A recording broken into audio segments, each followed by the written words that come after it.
My next guest on the Pranayama podcast has been down a road that not very many people survive.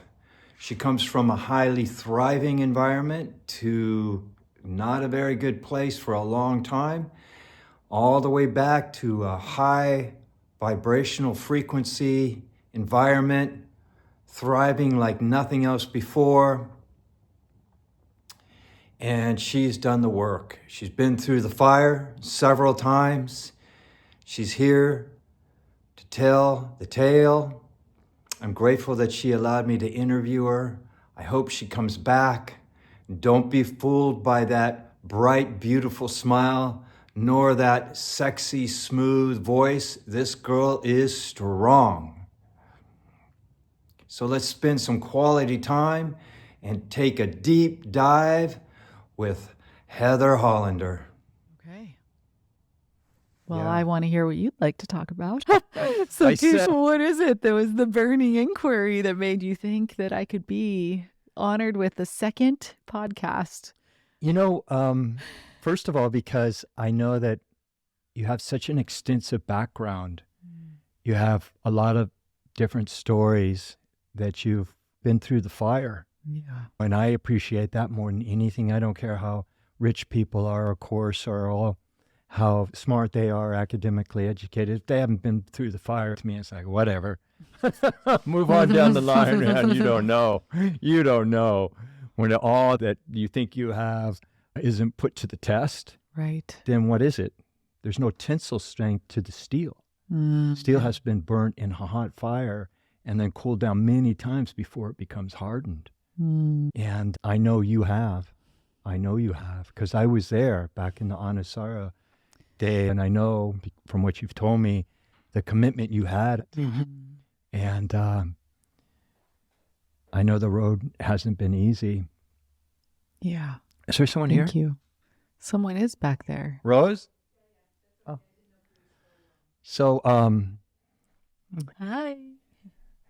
so that's what, and then also what you've told me that you really are interested in moving into the dialogue is so fascinating. The whole exploring energy, and to me, it wraps back around into prana, Yeah. and it's so involved in different states of consciousness, and wrapped into shamanism. I mean, it really just covers so much territory, right? It's like a huge blanket Yeah. or an umbrella. And then I went and, I did some work with you. Yeah. So that was really special for me. Even though I felt like a real big stiff log in the womb, I didn't feel like I was very embryonic. How that? You're strong. Yeah, I've had these things going on anatomically, so I couldn't really release as much as I felt like I should have been able to. But I still got it. Yeah, you did. It was a powerful session. Yeah, that was powerful. And it's exciting. I don't really know of anybody with a more exciting story, and there you are in front of me. So I thought, gotta get this girl over here, put it out there, Well, thank you for calling me out. Yeah, absolutely. Out of the cocoon and up and forward. Yeah, Plus, I don't know, I think I've just always been able to feel when I vibrate with the right person, when I just know that we can help each other, if that would be the right word, help, assist, support. Amplify. Amplify. We're amplifiers for each other. Yeah, amplify. I love that. Yeah. That is a good word. Thank you. And I could just sense that. I could really sense that. We have so many friends in common as well. It just seems to be such a tight network. It would be foolish not to seize the moment. Right. I mean, nearly 20 years. Almost. Has it been that long? It's been. Well, I opened Bodacious Living in 2007. And Right. so we knew each other before then because I would come to Yoga Mandiram, That's right. you know, That's with John right. Friend and Yeah. the Anusara, yoga rock star, Mm-hmm. Kula, Yeah. Kula. the Kula. Mm-hmm. And we did back bends like they were going out of style. And thank God I did all those back bends then because I don't do them anymore. I'm done. We got them done. Got the back bends done. Boom, check it off the list. I have the tiger. I have the tiger back bending. Some of Is my that what most that was favorite called? memories of, oh God, those hours and hours and hours of just layer after layer, just peeling the layers off in the practice together, moving as a group.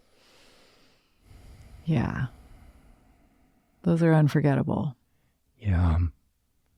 Yeah, I just was swept away with the whole thing, as were many people. Mm-hmm. It was fun. Mm-hmm. Lots of Shakti.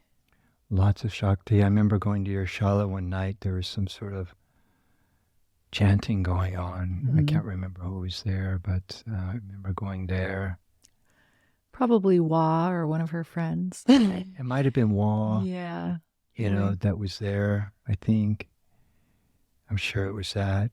I was so impressed with the beautiful environment that you had created there, and that was really quite magical.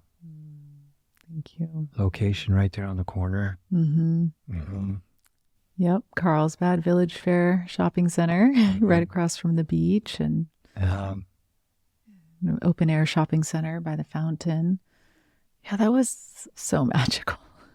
Wasn't it magical those days? Yeah. What an honor.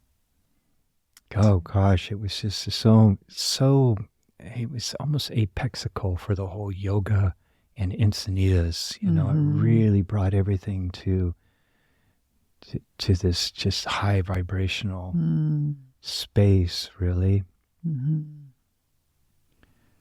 It was so fun to explore too. Like Bodacious living was all about living your fullest life, and yoga as a lifestyle, and being able to play with hula hoops and bringing in the silks and, all the concerts. I mean, yeah, I think for a year, Juan and I did this collaboration where she just helped, she was sort of curating who the next kirtan artist would be. And every month we were coming together as a community and singing together, with, internationally known artists, but they were coming here. And it just felt like a coming home, because we were still contained in a space that was very intimate. Mm-hmm. So, and that took place at my studio. Yeah. Oh, right. Yeah. Plus the yoga, plus philosophy, plus, all the different things. We were just exploring, living our fullest life. How long were you open? Do you remember? I think it was about 3 years. About 3 years. And I was blessed to be able to step into what had already been created with the yoga center. So first it was called the Yoga Center. And then I purchased that. And then we evolved the brand into my lifestyle brand that was inspired by my dog, Bodacious. Oh, was it? Yeah. That's where it came from. That's where it came from. Because, Bodacious, we called him Bodhi for short. Like, he just lived a full life. It was just he was a wild animal. Mm-hmm. And so, that launching Bodacious Living and having the studio was, like you said, an apex for me personally, and that was a celebration of coming out of a period of being very sick. Oh, really? Yeah. Oh, so, okay. And during the time that I had been down and in isolation, my dog Bodacious was my guru. I see. And he taught me all about a bodacious life. And I have, notebooks full of what does it mean to live a bodacious life? How can I live like Bodes does? Mm-hmm. And then I created that whole community space based on those principles. Mm-hmm. And Anusara yoga, which was at the time the yoga that had become the foundation for me in terms of my physical and spiritual practice. Was it? Did it? During my recovery. Oh, Yeah. it was? Yeah. Mm-hmm. How did that come to you?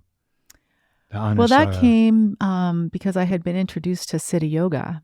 Okay. Guru Mai, Muktananda, Nityananda. Yeah, yeah.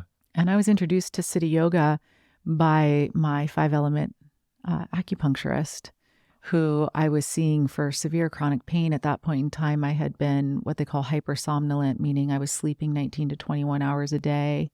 I had to take Ritalin to have even an hour and a half of energy.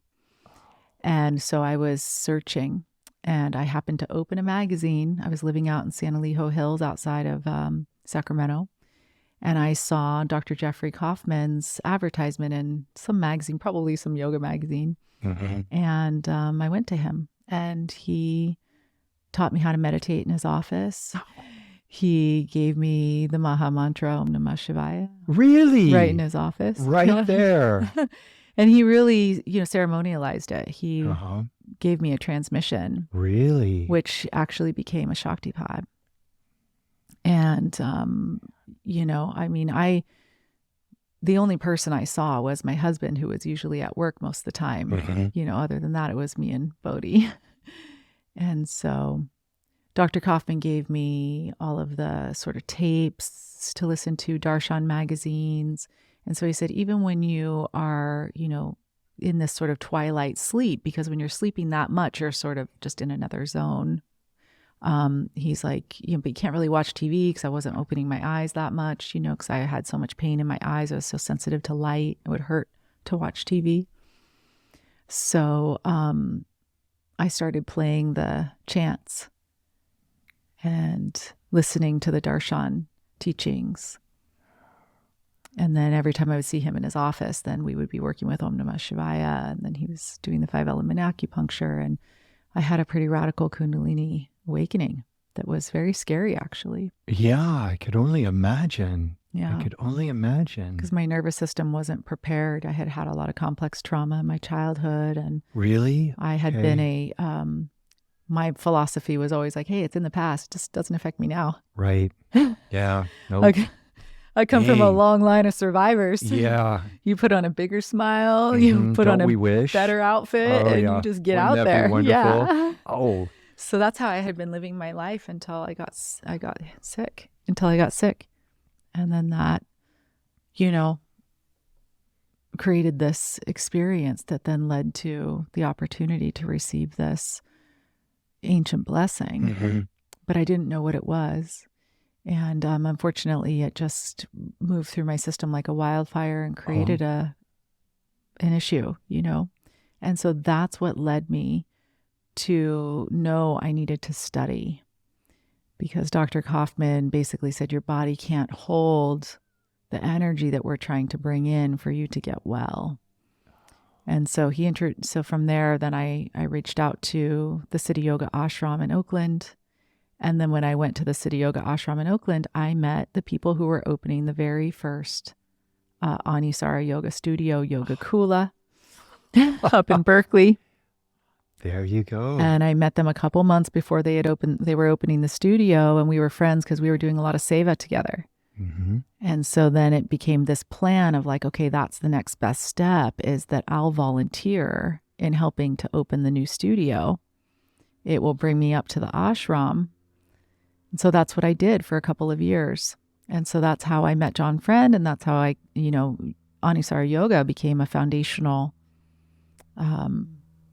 teaching path for healing in my life.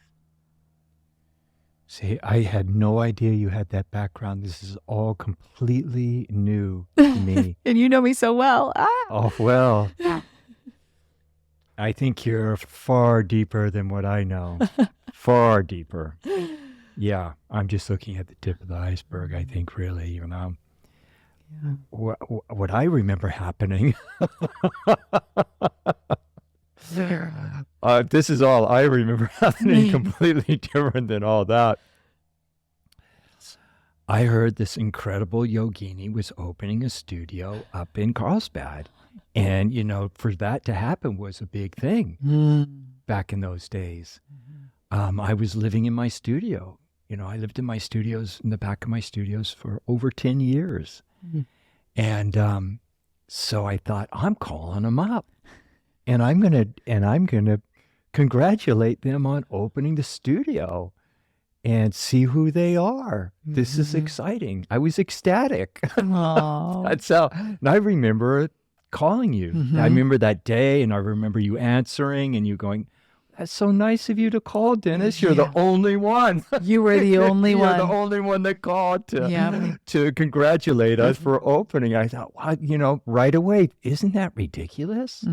I thought, there's just a real missing link right here. Yep. Well, and that's a whole story in itself. And that, I was just going to say that is a whole story in itself. Yeah. That there's all these beautiful yoga studios, and they have this commonality that they just don't share with each other, and I could go on and on about that. I was really there. It was a challenging time, and I was very, coming from the corporate world, I was leaving my critical care pharmaceuticals corporate career to launch into living my purpose with all the amazing people, in the world of yoga. Right. And I was not prepared for the business of yoga. Yeah. Two totally different things. Yeah, absolutely. So fascinating. Well, thanks for being different. I guess that's why we're friends 20 years later. I think it's very true. Yeah. I think it's very, very true. It was just a matter of time before we came back and reunited. I really do. And just on that note, it's so interesting, I think it was in 2012 or something like that, I started these, I was just thinking to myself, what could I do in the area that would just be really special? And I was thinking, well, what happens monthly that's special? And I thought the full moon and the new moon, everything was so wrapped around that in our philosophy. And so I went online, which there wasn't much of an online back then. And there were really no activities that revolved around the full and the new moon. And so I started this full moon mindful meditation hikes. And the reason I'm telling you this is because I've just started them again. But what's unique about them this time is that I reached out to my friend Lizette Hart. I know Lisette. Do you know Lisette? She used to be a teacher at Bodacious. Really? You're kidding me. I love Lisette. I love that girl. She's amazing. And she's she's like you. And she's been holding it down over in Vista for 20 plus years. What an incredible, dedicated teacher. Yeah. Kind soul. I just once again, I really resonated with her. I could just feel that deep, unique connection. I remember John had this thing up in LA one time, and this is so crazy. And I remember driving up to it. I was invited to it. It was very private. It was in some sort of warehouse. I remember it very well. Do you remember Yes, it? Absolutely. I mean, it took me forever to find that place. And I think Google Maps had just come online, I was like, this is a piece of shit. It's not working at all. I found it, and got there and got in, and Lizette was there. And I thought, okay, this is great. And I remember John did this speech, and I don't know I think it was a dance party and there were food, or I don't even remember why it was going on, but it was also then, I'm sure you were there. I was there. You were there. And anyway, that happened. And then all of a sudden, Lizette and you and the whole crowd was over at the Yoga Mandram down in Cardiff. That was so epic. Because of DK. And John was basically, Dennis, what do you want to do? Before that, before being at the Yoga Mandram, he's like, what do you want to do? I'm just going to bring you in at the top. I was like, okay, I don't know what that means, but let's go, And I told him point blank, I'm not really an Anusara guy. I'm just like going along for the ride and checking it all out. Because I had went through. You're a friend of. Yeah, I'm just a friend of. And he goes, whatever. Just, come to everything, And they just started inviting me to everything. And I was like, wow, So okay. cool. This is fun. Mm-hmm. And yeah, I just remember all of that. Well, I think because he and Tim Miller were such good friends. Mhm, And so exactly. you and Tim grew up Mhm. together, and he grew up with him. So I love seeing that. I remember that camaraderie and how fun That's that right. was. That's right. That's exactly right. So I think, and that's what I felt when we would all come to practice at the Mandiram. It was like, this is like, we come here to do the real yoga Mhm. of just, it doesn't really matter the style, Mhm.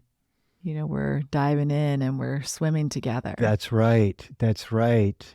Yeah. And that's exactly what that kind of speaks to this whole wanting the yoga studios to kind of befriend each other and work together on some level, right? For sure. I most certainly had that. I had already went through the Tai Chi and the martial arts, and I had my carpentry apprenticeship that I went through. So I had already fallen into disciplines and then moved out of disciplines. Remember, this was all happening when I was 30, right? So I had 30 years of other things. And so I called Lizette the other day to congratulate her on the opening of her new yoga shala. She has 2 now. Wow. And then I was saying, Lizette, I restarted this mindful full moon meditation hike. And when I did it in the beginning, what happened was I just started inviting other teachers to lead it. Josh Blatter came in and led one, which is an incredible teacher in the area. And Julie Chippendale came in. And my beloved friend Yuta Hecht led one. And then we moved from Iron Mountain to Swami's, which was just a trip to gather there with all the people. And she just, on the phone, she goes, I'm in. Let's do it. Well, that's what we all say when you call Dennis. Oh, Dennis is calling? Yes, absolutely. Where are we going now? Come on, take us there, Dennis. It's good. Oh, my Lord. Well, I don't know this. I just make the call. I'm in total disbelief when it happens, to tell you the truth. They have that vision. I most certainly do not. But yeah, so she said, yeah, let's do it. And so there you go. There you have it. It's finally, it just seems another yoga studio. And isn't that what it takes? The invitation? It's the invitation, the opening up, and the sincerity. Yeah. Sincere invitation of like, hey, I've got an idea. Does this feel fun to you? Yes, it feels fun. And then it just starts to become something. It's that invitation and the receptivity and it's kind of like it just starts to plus and move into this inspired action. And then that, is magnetic out in the world. So it is. It really is. And especially when there's not really any, how could I put it? There's no ulterior motives. Yeah. There's not like, okay, this is really going to make me a superstar. And, it's really, we're going to, make trying to get money. Instagram famous. Yeah, there's just none of that. There's sincerely, it's just, this is going to be a blast. Yep. Let's do it. That's really what it is right there. So I had to tell you about that, because it is happening after all these years. It is wrapping back around, and I feel like there's a whole new growth in some way. Either that, or it's just prime, fertile ground again. Yeah, really is what I'm feeling, and it's starting to sprout new growth. Really? Yeah, it's great. That's what I feel when you first told me what you were doing. That's what I felt too. The dialogue and everything behind it, the whole experience really is quite special. Thank you. I mean, I don't know of anything else like that going on, really. I don't. I think it's just completely unique. Well, it's born from the experience of diving deep in to the inquiry of what it means to be human and taking from the inside out, turning every little stone, every little idea, every little belief, every little electrical connection within between thoughts, ideas, movement, feelings, health, all the things, and to just really see how diverse our experience is and how many layers there are to the human experience. And then, because of my own need really too, I had to create a map that would help me direct my focus home to what I like to refer to as the pristine divine blueprint, which I'm taking that from my mentor, Dr. Beth McDougall. Okay. And just realizing that there is a blueprint within our DNA and a blueprint that we carry within the frequency of our soul that is clean. It's pristine. And so it became this process of unwinding everything that I had learned and not throwing it away, but really reevaluating and learning from the inside, from a Gnostic understanding, what's true in terms of coherence, and learning how to find truth through the response of the coherence from my system. So it's almost like I had to learn, when is my body saying something is true? And that helped me start to put the building blocks of the map together to turn the misunderstandings and inversions right side up. So was there a preparation in getting your body to receive this or to acknowledge whether something was true or not? I mean, how did you know what your body was saying to you was true? Is that a intuition?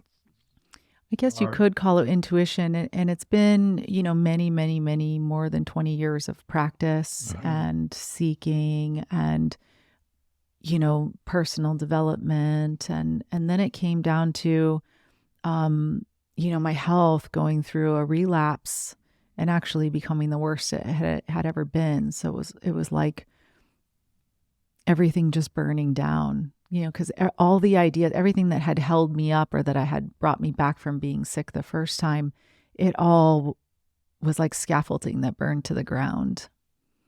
And so then I had to go in like a brand new baby to the next phase of learning from the inside out and do most of it in the dark, like in the literal dark, because I couldn't, I didn't have the energy to process a lot of function, or, I was in a lot of pain.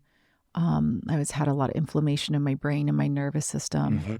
So I had to spend, the great majority of my time fully resting, laying down in the dark with ice packs on my head, around my neck, an eye mask on, and just going deep, like yoga nidra, to the 10th power and learning the language of the soul. Yeah. Did this all just come introspectively through self-inquiry, or were you studying under a mentor as well as doctor? So you were still studying? Yep. Dr. McDougall is definitely my main mentor, and she's spearheading the next evolution of medicine called unified field medicine. And so it was really an incredible, perfectly timed thing, because it's as if everything I had ever practiced and learned had sort of reached its maximum capacity for holding me up. And at the same time, everything that I was going to then step into learning with Dr. Beth, I could only have been able to do it with the previous learning. And so we went into an exploration together of, really this philosophy that she has and putting it into work. And so it was Dr. Beth leading and directing all of my medical and we did a tremendous amount of medical detox to detox my body from viral load, bacterial load, inflammatory load, mycotoxin load, all the things that essentially make us sick. And then I also had a full team of supporting me through trauma integration work and shadow work and, working with a whole team of intuitive masters. So working very much on the energetic and intuitive side, doing a tremendous amount of biofield clearing and reclamation. And Dr. Beth also is an intuition master. And so she works with very high level energy medicine and bioresonant technologies in tandem with her medical protocols.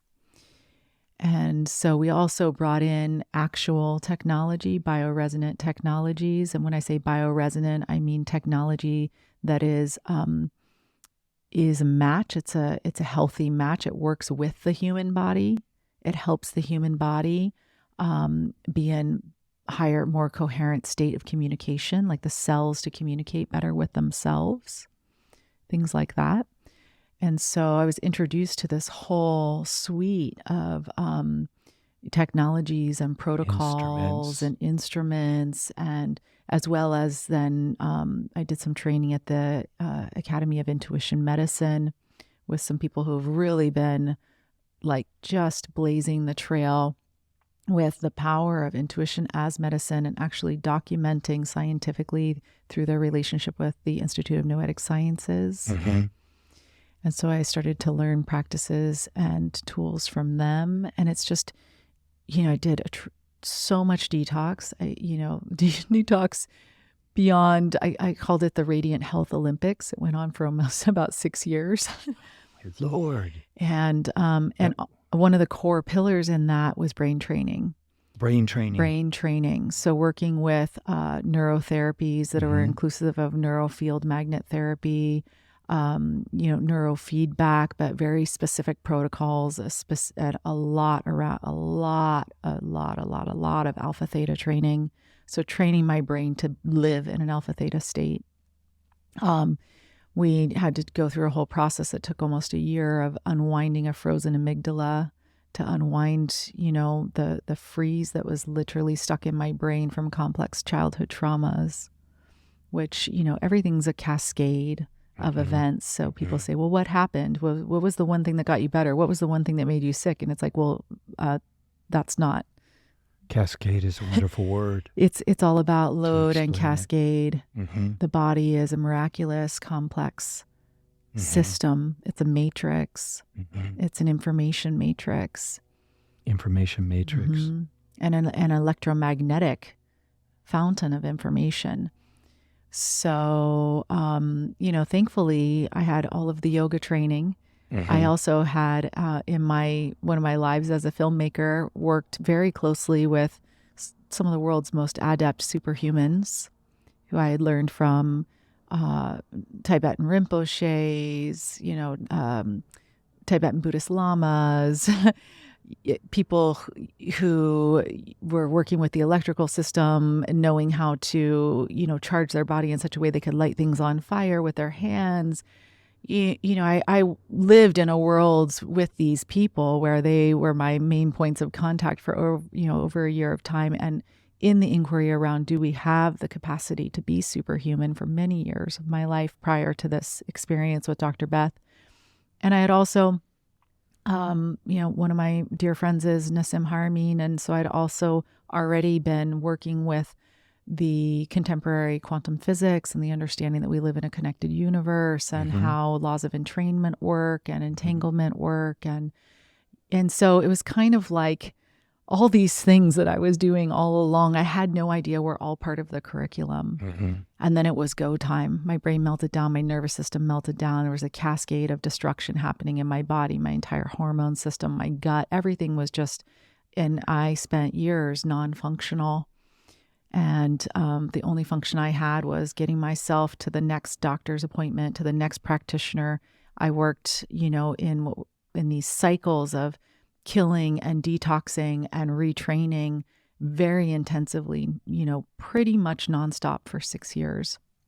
I remember seeing quite a bit of this, or at least I thought it was quite a bit, but I'm coming to understand it was, once again, just the tip of the iceberg online. I mean, I remember looking at a lot of this. Well, I realized when it started happening, this isn't happening to me. This is happening for me and through me, that I'm the eyes and the ears, the hearts and the voice of the many.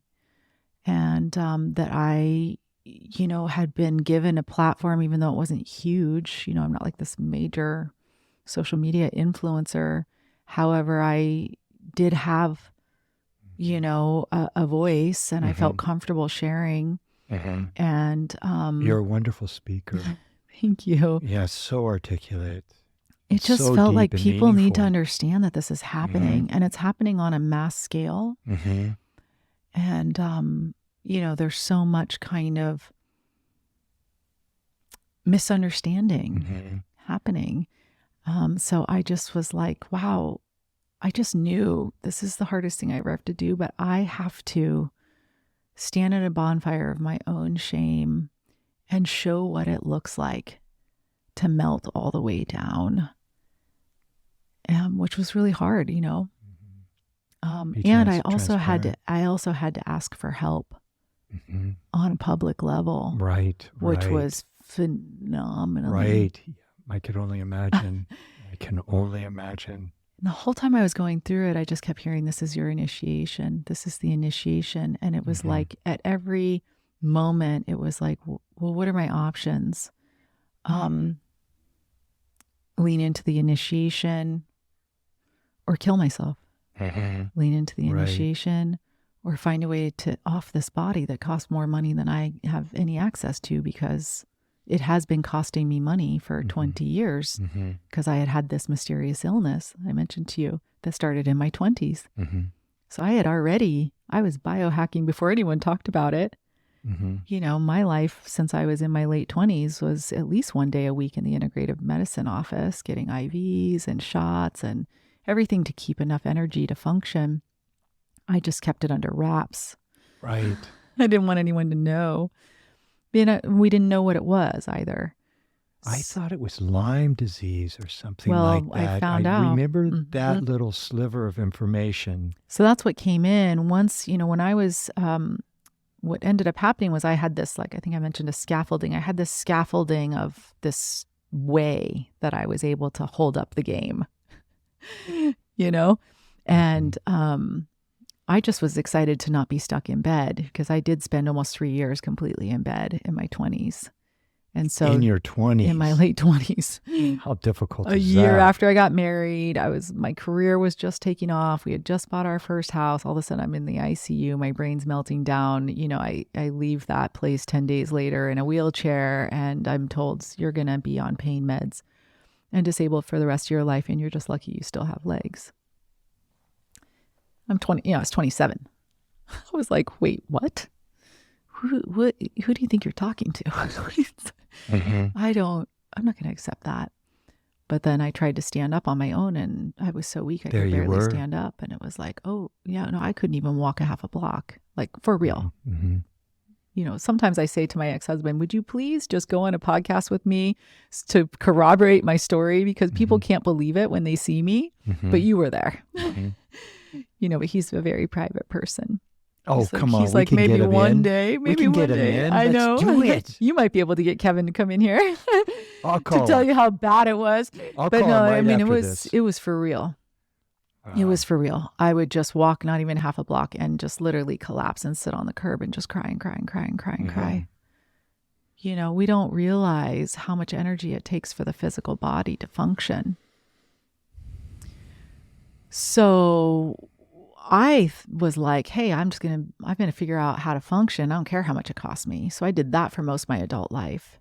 Then I was in Sydney working with the Superhumans, and I had been for years. What is it?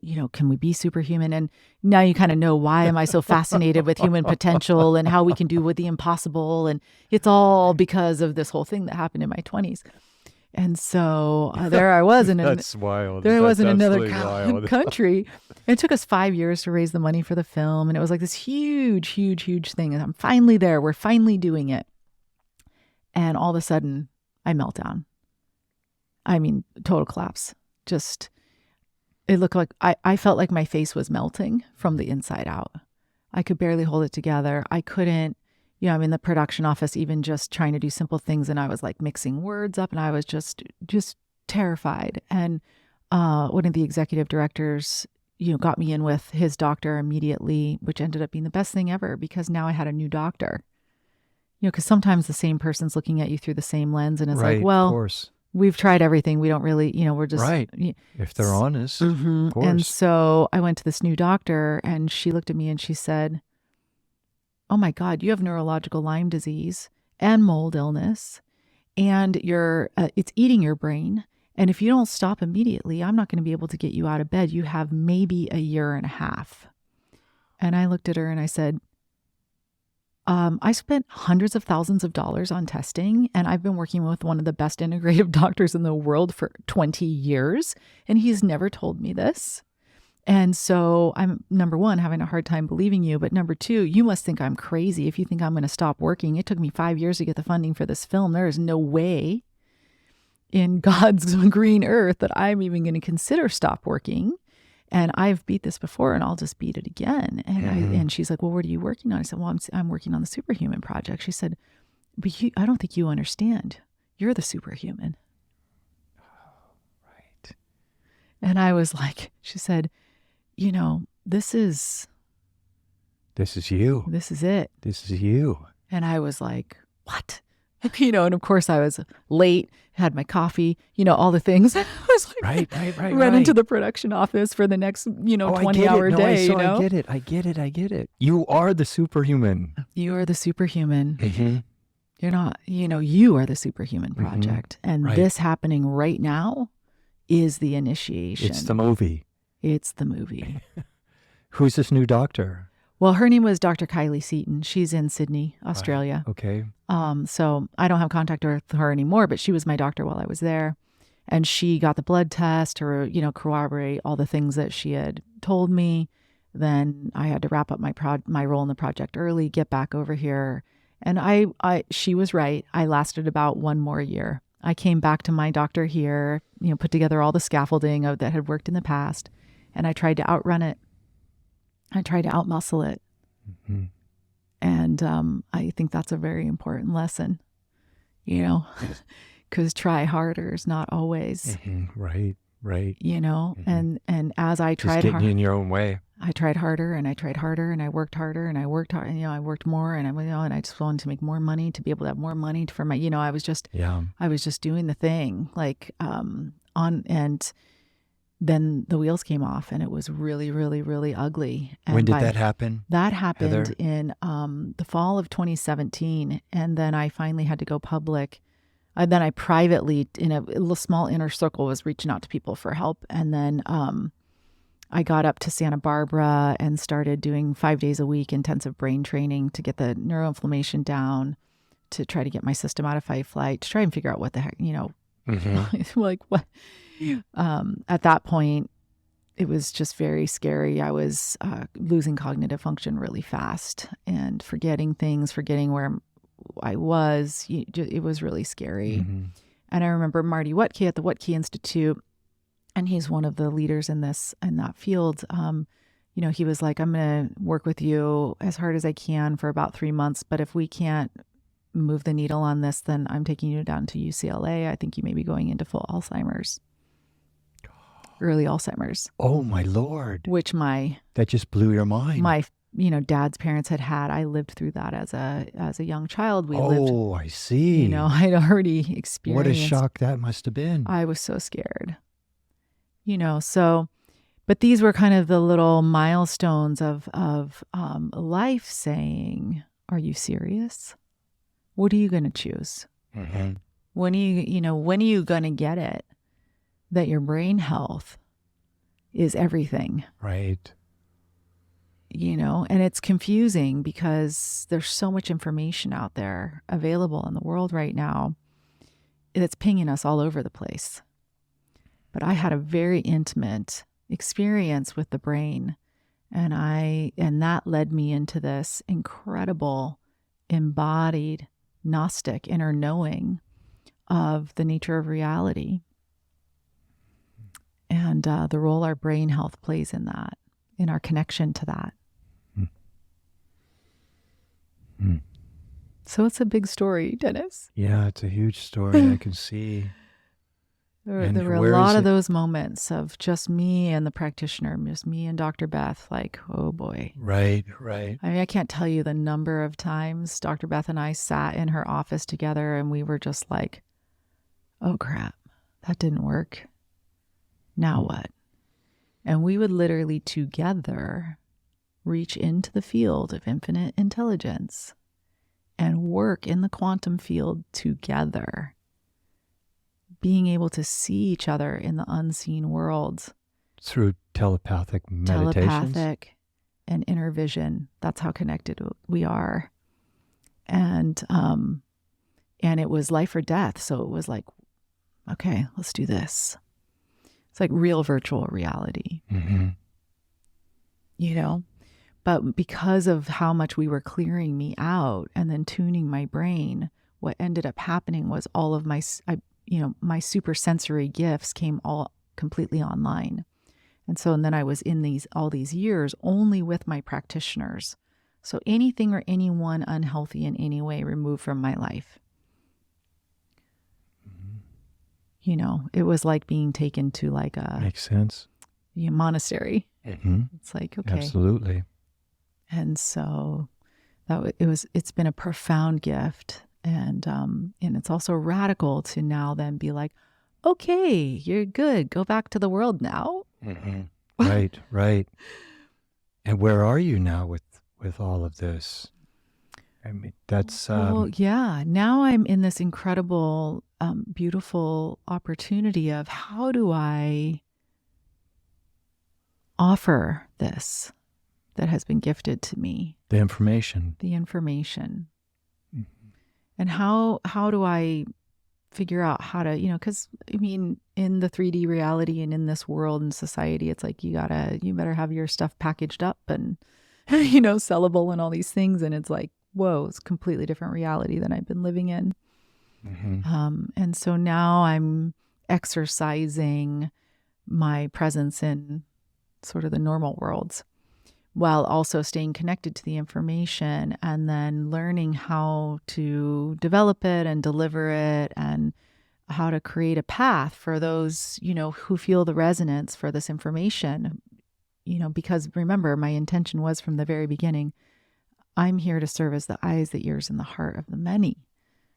So and that's what kept me going all that time through all those gateways of, I would land at Dr. Beth's office and she'd be like, okay, well, how was that cycle? I'd say, oh my God, something's trying to kill me. I almost died again. Mm-hmm. The number of hours that I was up feeling like something other than me was throwing me around the room while I was uncontrollably purging and wrenching and having, an overwhelm of toxic trauma memories, and pain surfacing in my body, and it literally like purging out of my body. I mean, it just so radical. Mm-hmm.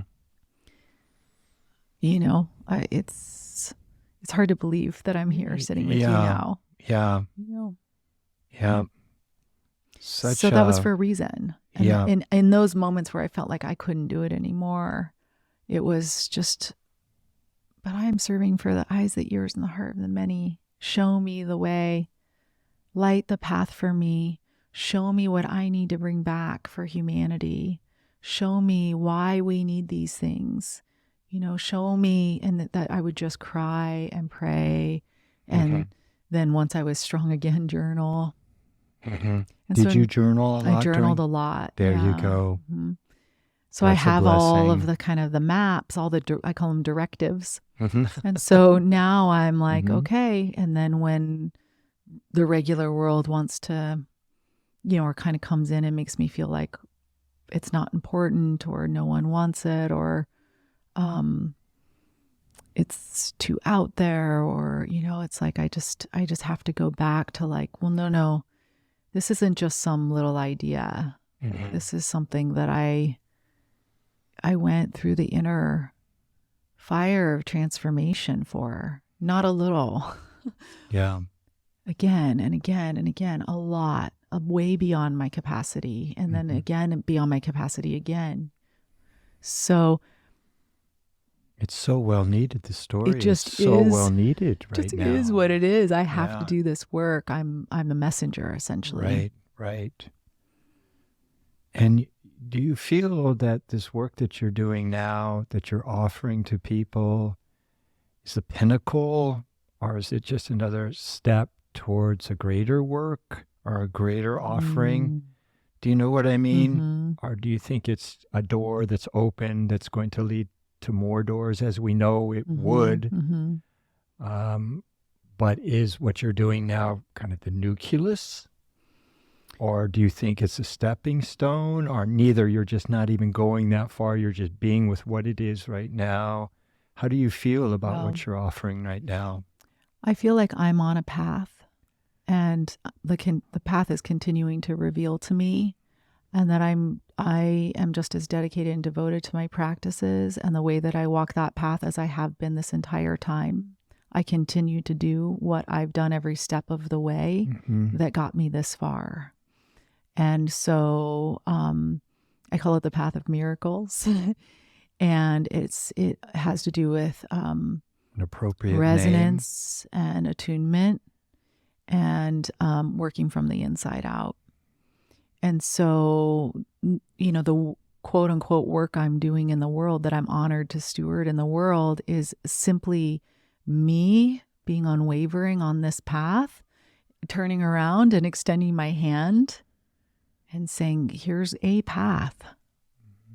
If you want to explore with me, I see it as a mandala, meaning that there's no hierarchy. There's the center, the bindu of that access to eternal soul consciousness. And then there's the mandala, or the sacred map of the toroidal field, or the toroidal fields, I should say, which is essentially our bioenergetic force fields. And so to me, that's the primary relationship, the relationship between my relationship to my body, and my body's relationship with the bioenergetic force field that belongs to the body, which belongs to the soul, so just lining everything up and making sure that there's a coherence there. Yeah. And that is, it's multifaceted, it's multi-layered, it's every part of being human.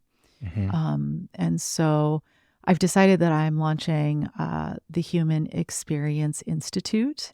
Oh, there you go. And because it is ever evolving, and there are modalities that I've been trained in. There's a beautiful modality that I co-developed with our mutual friend Maura Guazda, and it called Aerial Somatics, and that was a 10-year development. Beautiful, beautiful gift to steward that work. And then there's the continued evolution of that based upon all of these other tools, and the way that I integrate that into working with people on maximizing their human experience. So does that answer the question? It did. I could see, that it's so well supported with quantum physics as it expresses itself to this day. I mean, science is just beautifully breaking into all of this. Yeah. So it's just not a dream, a pipe dream, or just some sort of... I can promise you that it's not woo-woo. It is true. Woo-woo, that's the word I was looking for, woo-woo.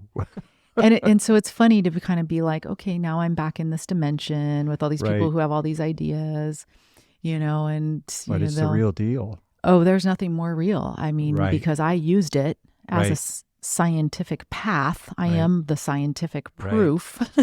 Right. You are the superhuman. Literally, fractal by fractal, reorienting, retuning fractal by fractal on every layer of my consciousness from the most subtle to the most physical and back. And then learning how to, once that line was remembered, how to charge that line, then how to work with that and bring it into embodiment, into the third dimension. And so I just love it all. I have been so into this for years. I mean, I jump back and forth from all the information that's out there. Yeah. You know, from the raw quantum physics science to the mystical to the ancient civilizations that are being found. Oh, I know. I love ancient civilizations. Oh my God. I'm so there.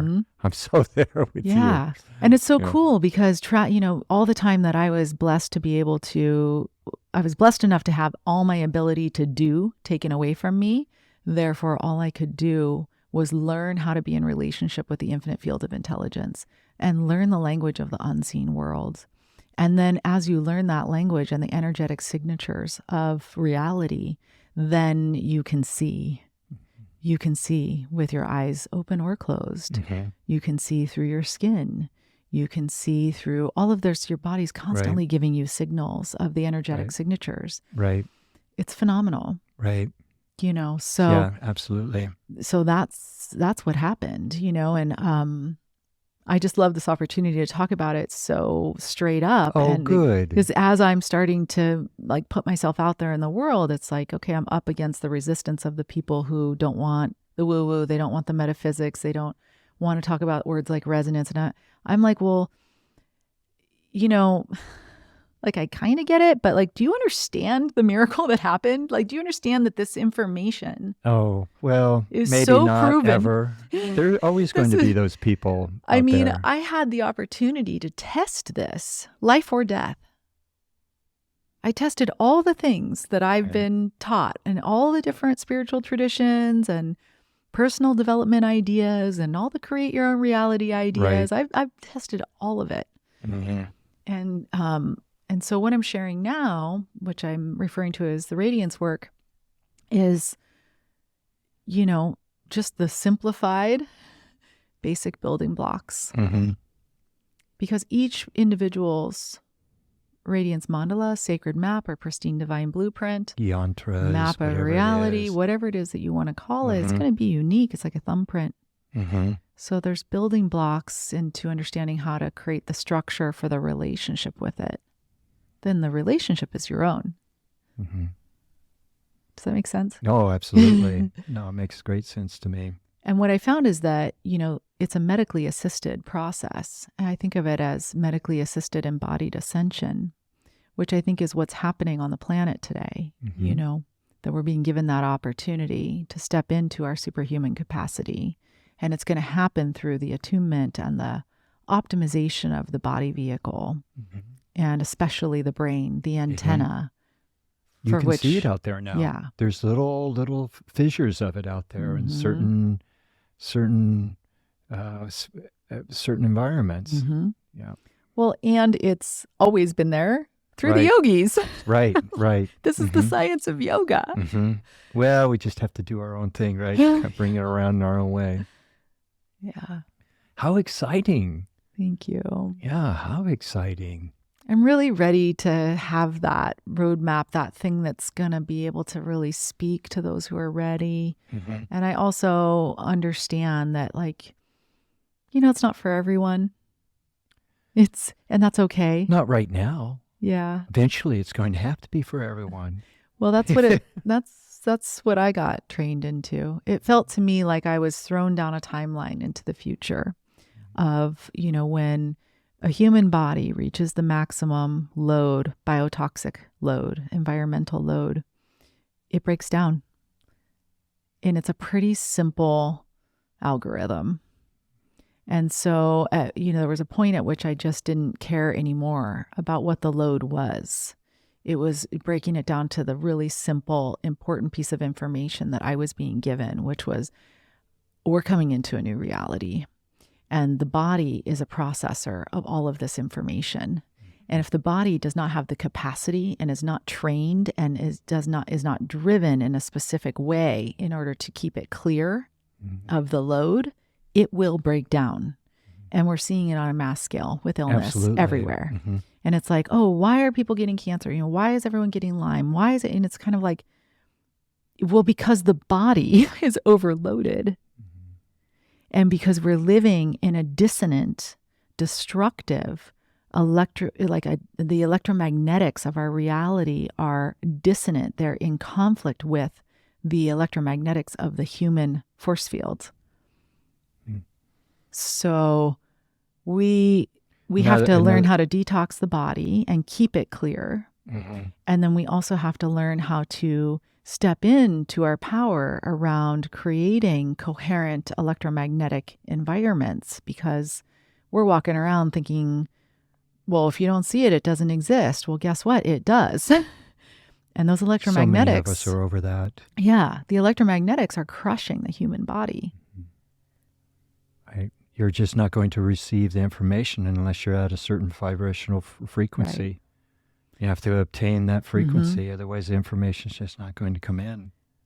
And so many people are like, okay, well, just, think your way into a new frequency. And it's like, well, I tested that. It doesn't work.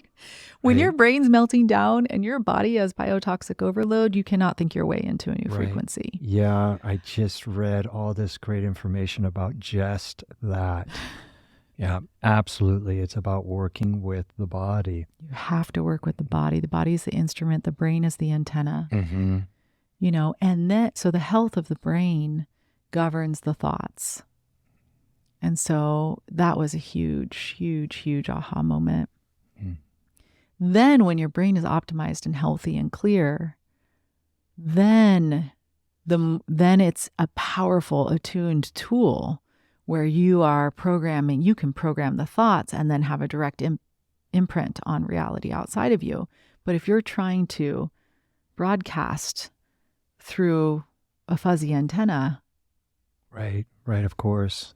So anyways, these are the things I geek out on. Yeah. No, I love it. And the other thing is if you are also looking to receive information, no matter how intuitive you are, within the structure of space that is filled with a dissonant electromagnetic forces, which is all of Earth, mm-hmm. because we're being bathed in these non-native electromagnetic fields.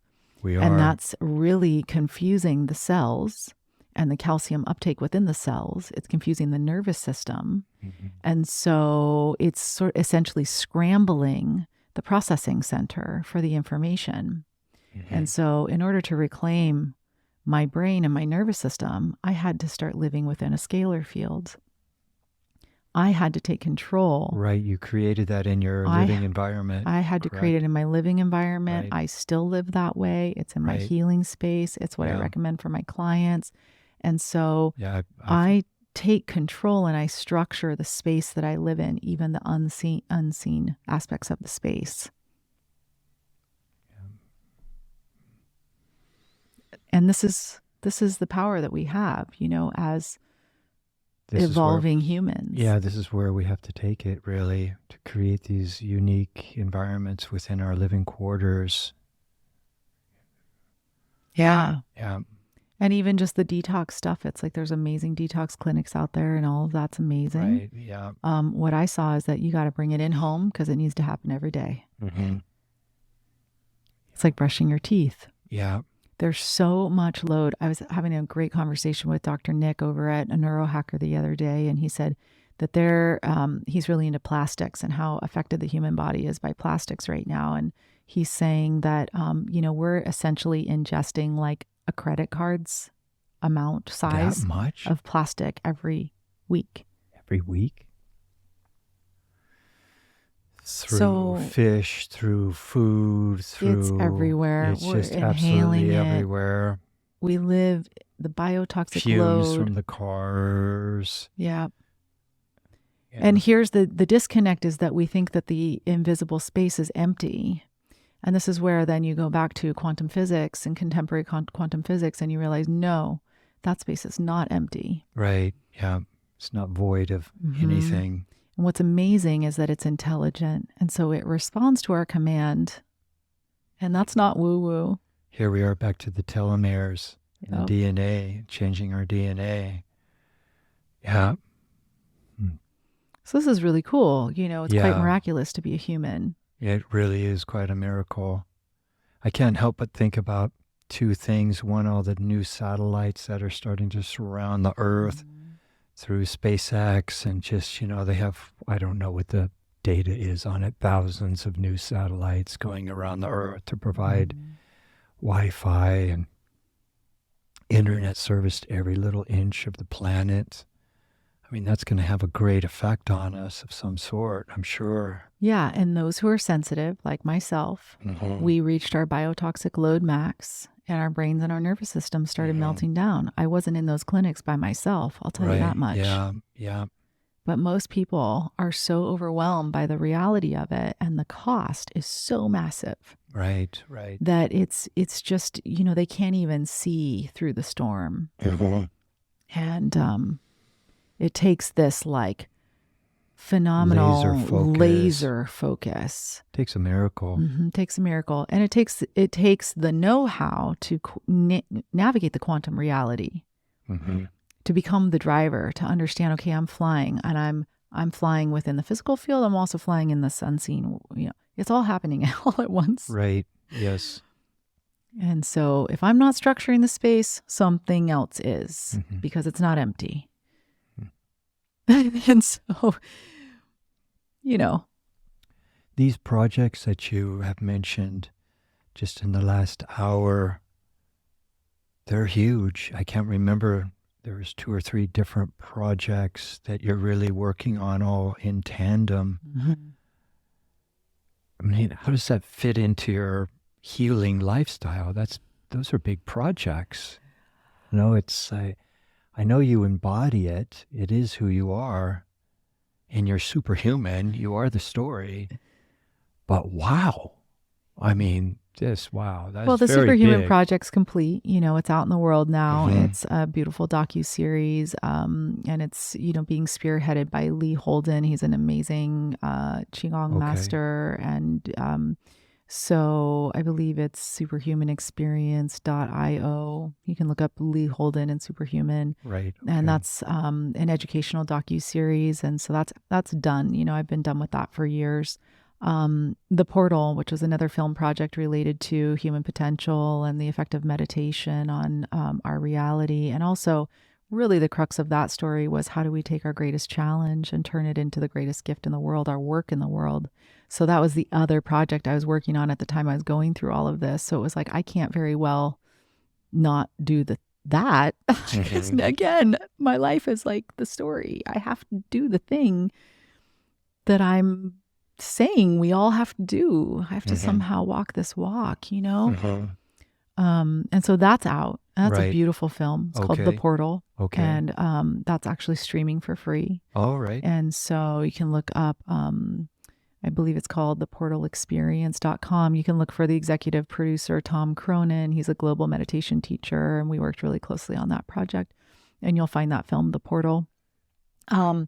The Human Experience Institute is really essentially becoming the hub for my work. Okay. So as I'm now... That was my question. Yeah. So that, you know, as I've been working with people over the last year, and, you know, I've been in an R&D phase, and I know you've been trying to pull me out of the cocoon, like, when can I market you? When can I market? And I've been like, well, I'm almost there. And so it's just really been... we are. It's been working with the people who are ready, who are finding me through word of mouth, and then that's teaching me.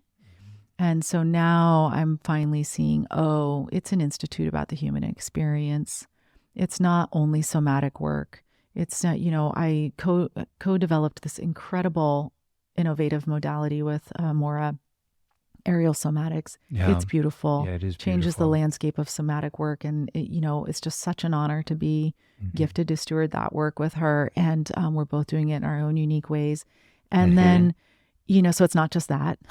Then there's all of the work that moves through me in the sessions. You know, I call a one-piece image medicine, because I'm working a lot with shifting the imagery that's stored in our biofields. It comes through psychically in session, sounding techniques, working with the hue. So it's like I've just been, plus detox, plus then that's what I mean. restructuring people's living environments. And finally I was like, okay, wait, it's all part of the same mandala. Yes, of course. Because there was no one thing that got me better. Mm-hmm. I had to learn how to weave the matrix. Absolutely. Back home into its Weave wholeness. the matrix. Beautiful. So I realized that's what I'm here to do with people, is to really serve as like a performance consultant in their process of walking that path of experiencing what it means to be human, and helping them reach the next level, whatever that is for them. But there's no way that I can sit down with someone and say, I just do this one thing. No, of course, of course. And so if you were to reach out right now, who would you like to reach out to in particular? Is there anybody, or maybe a group, or a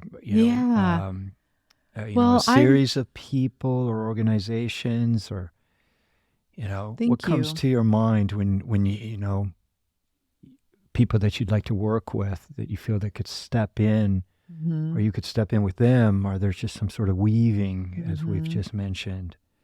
Well, first and foremost, this work is for evolving humans. So people humans that know that they are consciously evolving. Evolve. Exactly. Okay. They're on the path. And they know it. And they know it. Okay. So that narrows it down. Yeah.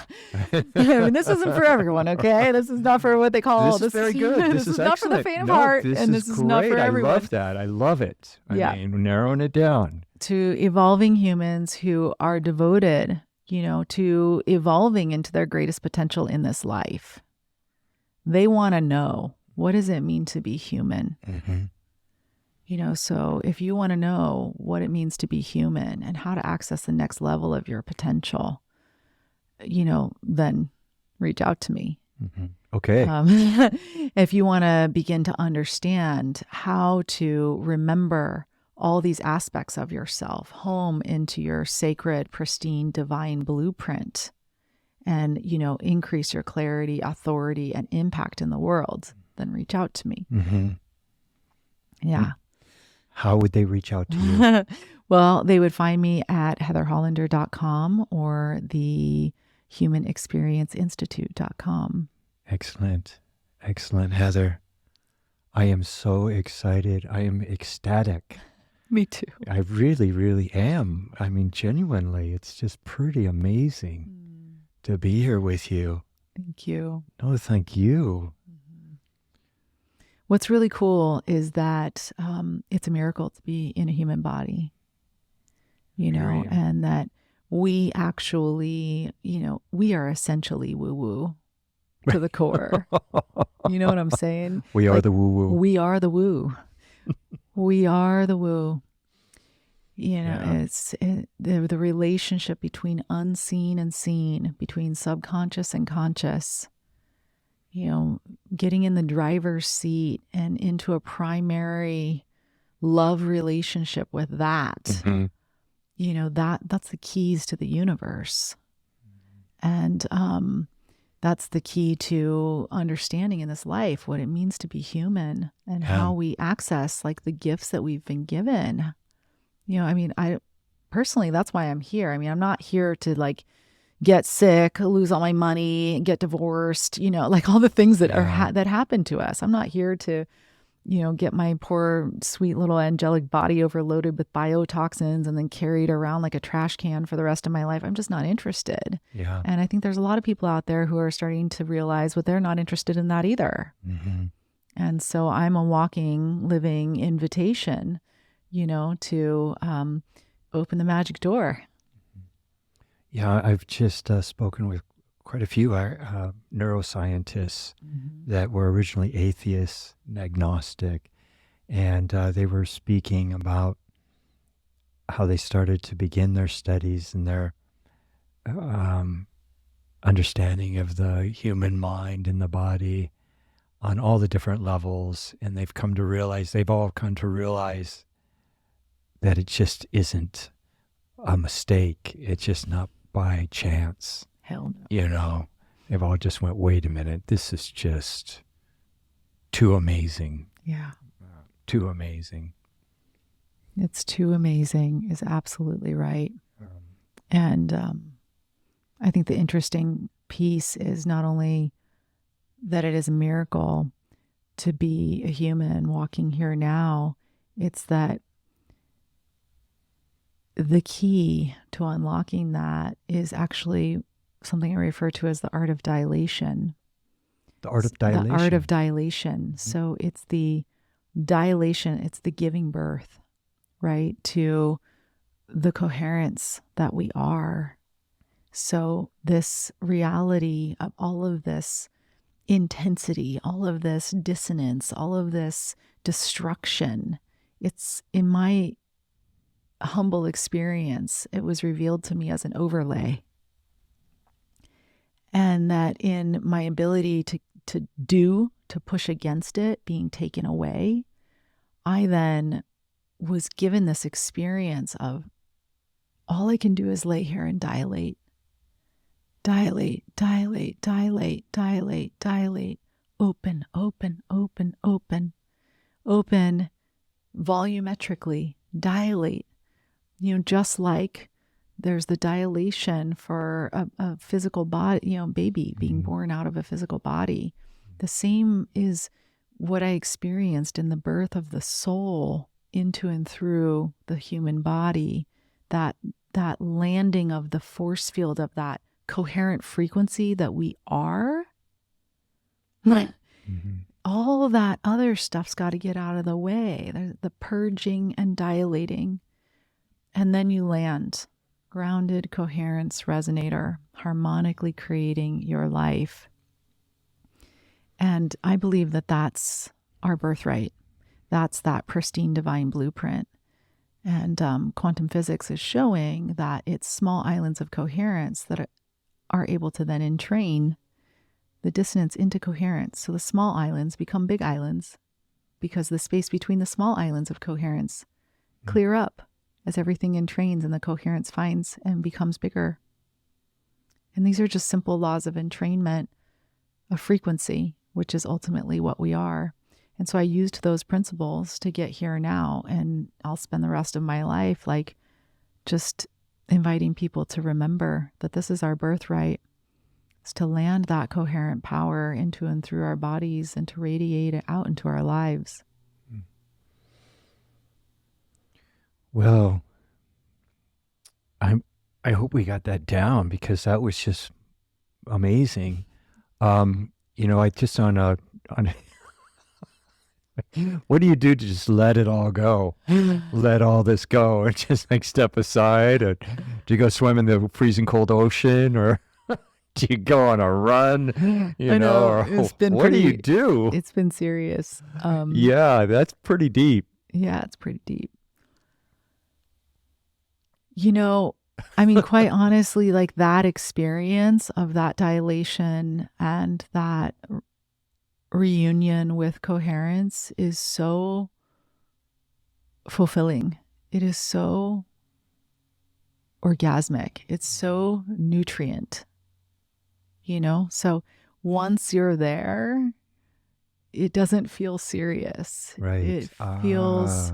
It's like making love with God. Yeah. What's serious is trying to figure out how to help people to just understand, wait, that impulse. That it's right there in front of them. It's right there. I just need to reach out. I just need to stop. Just stop. Stop pushing. Mm-hmm. I can't help but just think how I shouldn't have eaten that bag of potato chips today I had.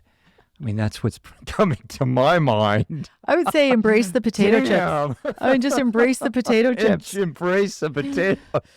It was a little bag. We got to embrace, because this is being here now, and this reality is also part of it. So I'm a tantrika. So to me, it's all, it's all good, and it's about the attunement. It's the relationship too. It's not what's good or bad. So I say, love those potato chips. Embrace the chips.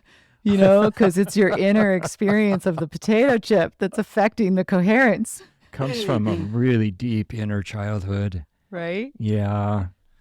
Yeah. you know? Yeah. And so I love walking on the beach. I love playing with my friends. I love dancing. I love singing. I love, honestly, like being with clients. It's so fun for me. Yeah, you can tell. It's so fun because people are realizing how powerful they are.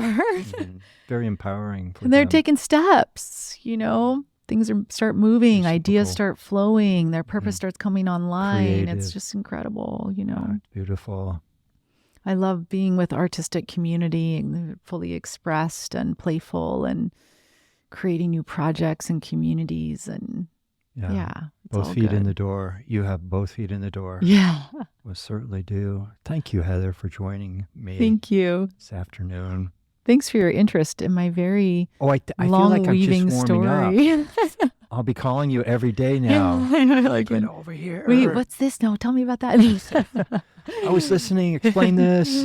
Yeah. I think lastly, I just want to say thank you to Dr. Beth McDougall, and I'd We'll get say that out for there. people, to really follow her and to support the work that she's doing in the world. And the number of profound moments that were just her and I, where we were in the visceral knowing and experience of the nature of reality and our power and the relationship with the body. And we were getting blown away left and right. And then from there going into tears of like humble. Oh my God, how could we be given this information? And how fast can we get it to people? So that we can help. Right. Heather, can I ask you this? Are you interested at this time in mentoring anybody that's Absolutely. interested in following in your footsteps? Absolutely. And they'd reach out to you in those same channels? Absolutely. Yeah. I'll be doing a training. So there's Okay. definitely a practitioner's path Okay. available. Do you think that'll be available this year? Yes. Okay. I'd like to do that maybe late spring, early summer. All right. Stay tuned. Yeah. It's probably going to be here, right? It could be right here in the Shala.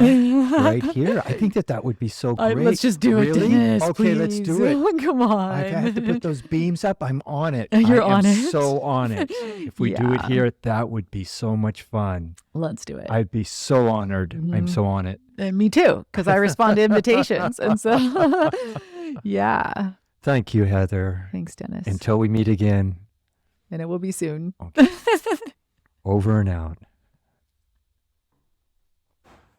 Thanks for joining us on the Pranayama podcast. I've been sending newsletters out since 1994. If you'd like to subscribe to that, head on over. And until we meet again, stay in the light of the heart, my friends. It's well worth it. See you soon.